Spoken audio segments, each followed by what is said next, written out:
Hey, Social Cam. Coming to you this morning. Just got done preaching here, and I'm getting ready to get back in the road and drive home. I'm in Austin, Texas, but just got finished ministering a word here, and I wanted to do a Social Cam for all the water walkers. All the people who can say, I've experienced God in my life, I've done this, God's been successful in your life, or maybe you've had some successes or what have you. I want to challenge you to remain a water walker. How do you remain a water walker? By staying humble.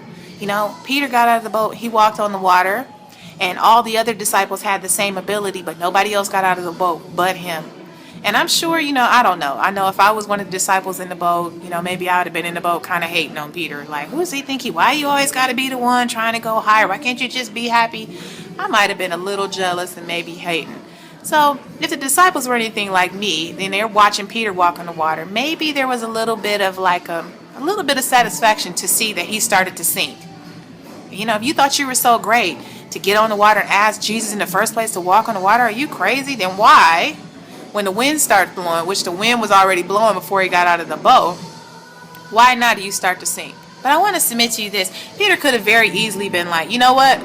I'm on the water, and God, I'm the only person walking on the water. Why in the world is this even happening to me? He could have got upset with God.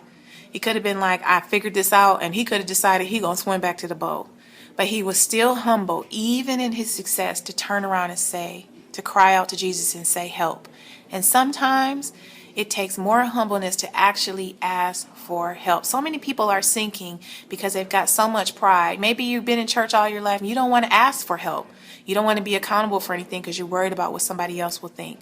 Hey, I want to submit to you this. Even though it was Peter who started to doubt at something that he shouldn't have doubted, God was still there to help him because he asked for help. So I want to just say that to you as well.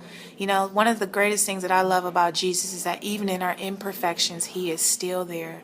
Don't be afraid to ask for help, and don't be afraid to expect that when you ask for help, humbly and boldly, that God will be there to pick you up when you fall.